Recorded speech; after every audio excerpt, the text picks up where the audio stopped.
banyak, cuma memang intinya difasilitasi. Jadi nomor satu menyusun rencana pengelolaan hutan jangka panjang maupun jangka pendek yang pertama, kemudian yang kedua melaksanakan koordinasi perencanaan pengelolaan hutan dengan pemegang izin. Ketiga, nah ini di tiga yang kaitan dengan hutan adat adalah melaksanakan fasilitasi implementasi kebijakan bidang lingkungan hidup dan kehutanan. Nah, salah satunya adalah pemanfaatan hutan dan penggunaan kawasan hutan. Nah, seperti itu. Ini masuk di kaitannya dengan hutan adat. Jadi pemanfaatan hutan, penggunaan kawasan hutan seperti itu. Jadi fasilitasi oleh KPH. Kemudian yang berikutnya adalah melaksanakan fasilitasi, bimbingan teknis, pendampingan, pembinaan kelompok tani dalam mendukung kegiatan perhutanan sosial.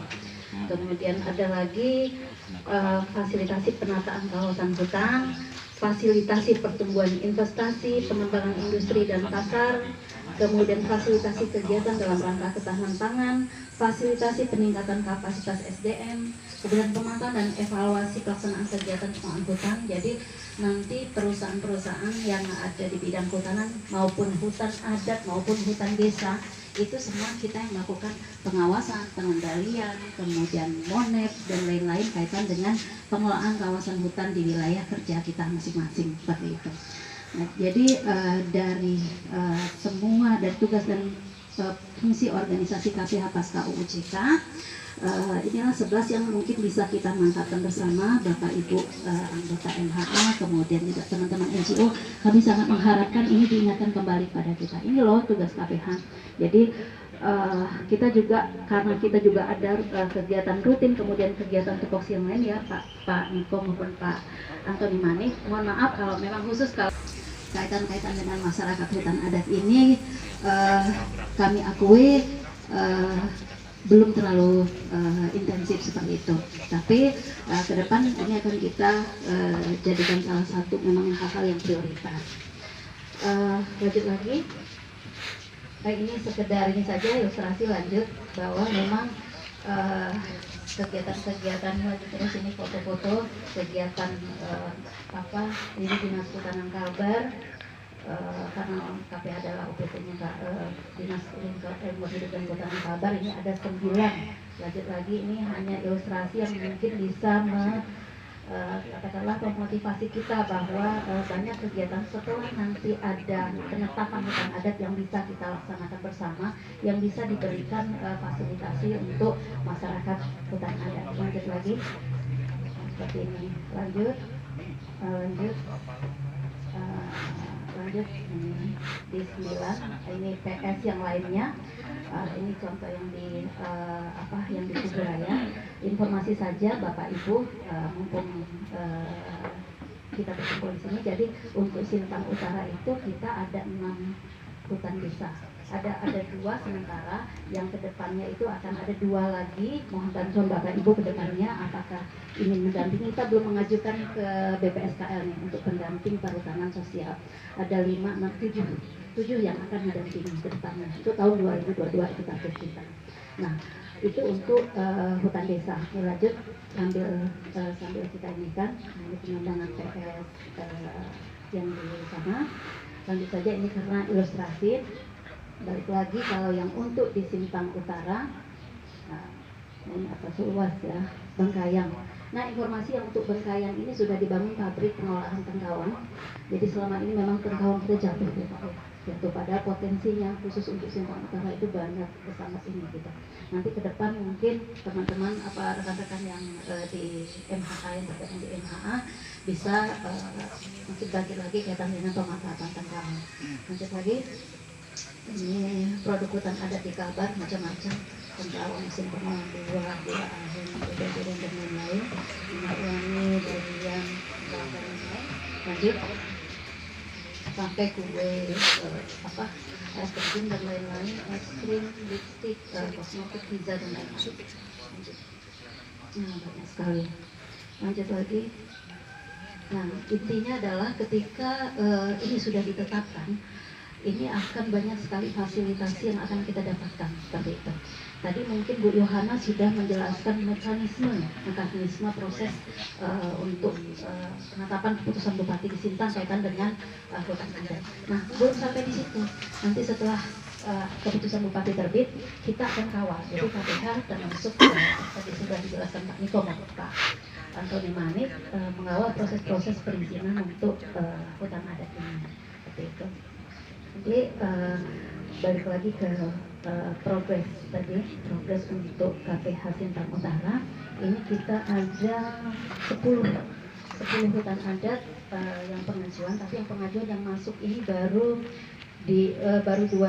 tiga hutan adat, yang satu di Sungai Puka, 2 di Landau Kodam, ini dua-duanya di Kecamatan Pulang Permai, kemudian ini di Kecamatan Kempuna, seperti itu 3 dari 10. Jadi 10 hutan adat ini yang lain ada di Kelimping, Bukit Gelar, Bukit Condong, Kawang Kutu, Hutan Debau, Paling, Sungai Lalau, seperti itu.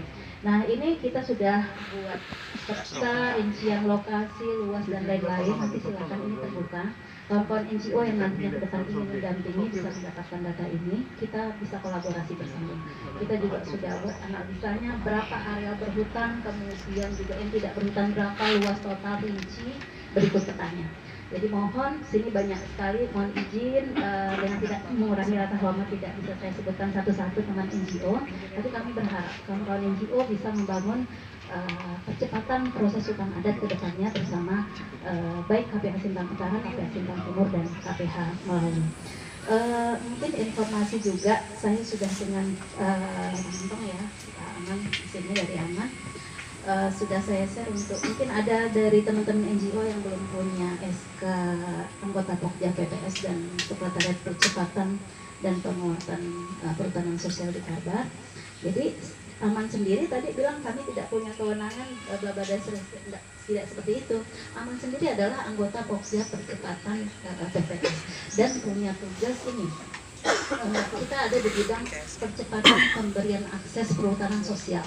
Semua kepala KPH masuk di situ. Kemudian khusus Aman itu masuk anggota percepatan ya, percepatan akses legal perhutanan sosial. Kelingkungan itu masuk di bidang advokasi dan komunikasi. Jadi teman-teman NGO itu kan banyak ya SK-nya, nanti silahkan di-share kalau yang memang belum punya. Masing-masing punya tupoksi sendiri-sendiri di anggota Pokja PPS. Rata-rata semua NGO tergabung di dalam Pokja PPS. Kita punya kekuatan hukum di sini untuk sama-sama mendorong sinergitas semua pihak dalam memperkuat pengakuan dan perlindungan masyarakat adat. Jadi tanggung jawab ini ada di kita semua yang hari ini berkumpul di sini.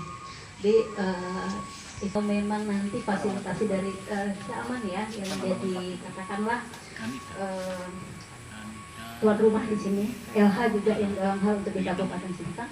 Saya kira mungkin kita bisa buat atau bersama nanti itu semua proses perkembangan hutan adat di ini kan ada 10 ya, khusus untuk Sintang Utara di Timur ada sendiri, melalui sendiri ini sampai mana. Jadi kita terukur kerja ke depan terukur. Kalau perlu ada target. Tahun ini kita minimal proses untuk hutan adat ini sampai di mana proses pengajuannya seperti itu. Jadi produk-produk dan ini saya kira kalau misalnya jangan pertemuan terakhir atau katakanlah perlu ada ya katakanlah tim kecil mungkin setiap bulan untuk membahas proses apa yang kita output yang kita hasilkan dengan berada dengan penerapan proses pengaruh ini nanti akan bisa lebih terukur seperti itu. Saya kira itu sedikit dari kami. Lainnya mungkin kita bisa diskusi lebih panjang. Terima kasih. Bila taufiq wal hidayah. Wassalamualaikum warahmatullahi wabarakatuh.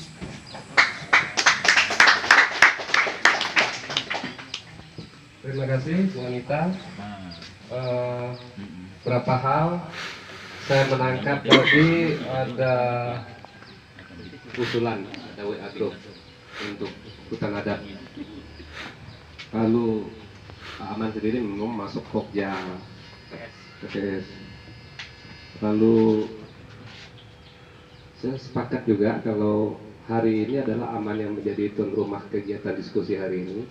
Besok-besok mungkin KPH Sintang Utara, Sintang Timur. Nah, giliran. Nah, untuk menjadi tuan rumah diskusi misalnya. Sedikit menarik. Bisa didiskusikan waktu mungkin 1 bulan atau 2 bulan sekali bisa diskusi. Nanti sekali-sekali giliran LH gitu. Kemauan. Ya, kemauan. Bisa. Ya. lalu bisa juga FKNS misalnya, Syawali dan lain-lain. Ya, oh, terima kasih 3-4 pembicara hari ini untuk bahan diskusi kita. Saya mungkin bisa minta 3 orang pertama, tapi saya yang menentukan. Nah, Pak Mas. Terima kasih Pak Untung, Bapak Ibu sekalian, senang sekali saya kira pagi hari ini sampai siang kita bicara tentang tema penting pengakuan secara lebih khusus tentang hutan adat. Saya mau menyampaikan apresiasi yang tinggi kepada teman-teman dari KPH Malawi, Sintang Utara dan Sintang Hutan Adat. Walaupun di daerahnya Pak Niko atau Ibu yang Sintang Utara itu belum ada hutan adat, tetapi mereka sangat senang dan progresif untuk membantu. Teman-teman dari Malawi sudah sangat intens bekerja sama dengan Aman. Itu apa sih yang kami dapatkan? Mereka bilang begitu. Apa kami dapat SK begini? Tadi ingin ada tindak lanjut yang bermanfaat. Nah, tadi Pak Antoni sudah memberi contoh, ada kelulu dan seterusnya. Saya kira itu contoh paling bagus. Semoga kita bisa terus bekerja sama, Pelingkumang juga bekerja sama dengan berbagai pihak untuk pemasaran produk-produk masyarakat, Pak. Jadi sekarang kami ada kakao, kemudian berharap nanti ada serai dan seterusnya. Mudah-mudahan macam kelulut ini juga bisa menjadi hal yang bisa kita kerjasamakan untuk pemasaran ke depan. Tadi yang Pak Niko, saya senang sekali Pak Niko kegalauannya dengan bagaimana hutan ini bisa kita jaga sedemikian rupa.